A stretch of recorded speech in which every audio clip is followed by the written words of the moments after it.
bumi tak pernah diam. Ia berdenyut, bernafas, dan terus berubah setiap waktu. Di balik gelombang laut, patahan lempeng, dan desah angin, tersimpan rahasia besar. Melalui teknologi kebumian, manusia mulai menguak tabir itu, menelusuri kedalaman, menjangkau atmosfer, dan membaca dinamika yang tersembunyi. Mari bersama menguak rahasia bumi dengan teknologi kebumian untuk eksplorasi dan pemantauan dinamika bumi yang tak pernah usai. Halo semuanya. Pernah nggak sih kalian bertanya-tanya tentang bagaimana caranya ilmuwan mengetahui ada atau tidaknya minyak di bawah tanah, atau bagaimana kondisi atmosfer bisa dipantau hingga ketinggian puluhan kilometer? Wah, gimana tuh emangnya? Nah, jawabannya ada pada teknologi kebumian. Jadi yuk kita dengarkan penjelasan tentang 5 instrumen yang digunakan untuk eksplorasi dan pemantauan bumi, yang meliputi bidang geologi, oseanografi, meteorologi, dan geodesi. Wah, yuk! Gravimeter adalah alat untuk mengukur kecepatan gravitasi bumi dengan presisi tinggi. Alat ini bekerja dengan mendeteksi perubahan kecil gravitasi yang bisa menunjukkan adanya struktur geologi, seperti jebakan minyak. Alat ini sangat penting untuk eksplorasi minyak, gas, dan mineral loh. Contohnya, dalam studi subcekungan Majalengka oleh Hidayat dan kawan-kawan, gravimeter berhasil menunjukkan anomali gaya berat yang berasosiasi dengan keberadaan minyak. Saat metode seismik justru kurang efektif karena tertutup batuan vulkanik. Oke, selanjutnya ada instrumentasi dari oseanografi nih, yaitu CTD. CTD adalah alat oseanografi untuk mengukur konduktivitas, suhu, dan kedalaman air laut. Dengan data ini, kita bisa mengetahui profil vertikal laut dan kecepatan rampat gelombang suara dalam air yang penting untuk survei batimetrik.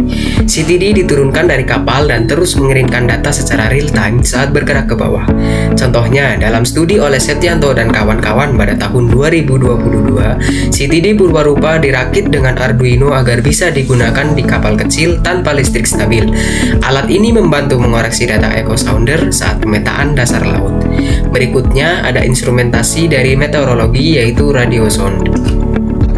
Radiosonde adalah alat meteorologi yang dibawa balon ke atmosfer dan memancarkan data suhu, tekanan, kelembapan, dan angin secara real time.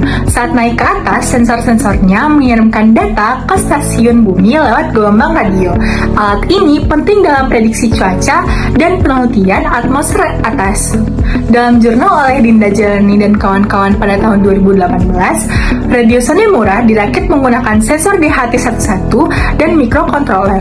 Meski sederhana, alat ini bisa menjangkau 7 km dan memberi data yang akurat sehingga cocok untuk mendukung penerbangan. Keren bukan? Berikutnya ada GNSS dan ETS yang merupakan instrumentasi penting di bidang geodesi. GNSS atau Global Navigation Satellite System adalah sistem satelit misalnya seperti GPS yang digunakan untuk survei posisi di permukaan bumi. Di bidang geodesi, GNSS sangat berguna untuk memantau perubahan posisi tanah, termasuk penurunan muka tanah. Cara kerjanya adalah dengan menangkap sinyal dari beberapa satelit dan menghitung koordinat secara presisi. Contohnya di Semarang, studi oleh Wirawan DKK 2019 menggunakan GNSS dan menemukan penurunan muka tanah sebesar lebih dari 6 cm per tahun, yang ternyata ada kaitannya dengan pengambilan air tanah yang berlebih. Nah, sementara itu, ETS atau Electronic Total Station adalah gabungan antara teodolit elektronik dan juga EDM. Alat ini digunakan untuk pemetaan topografi dengan mengukur sudut dan jarak reflektor, lalu menghitung koordinat titik secara digital. ITS ini sangat penting dalam pembangunan infrastruktur. Contohnya, Nofriza dan Agus Maniza di tahun 2020 menggunakannya untuk memetakan topografi kompleks sekolah terpadu di Aceh Barat. Bahkan, di medan rawa dan juga bukit, ITS mampu menghasilkan hasil yang sangat presisi. Wah, dari bawah permukaan bumi hingga ke atmosfer atas, dari laut hingga daratan, teknologi kebumian membantu kita memahami dinamika bumi secara menyeluruh ya.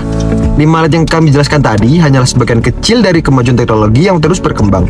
Semoga presentasi ini bisa membuka wawasan teman-teman bahwa ilmu kebumian sangat bergantung pada instrumen canggih dan kolaborasi lintas disiplin. Dadah!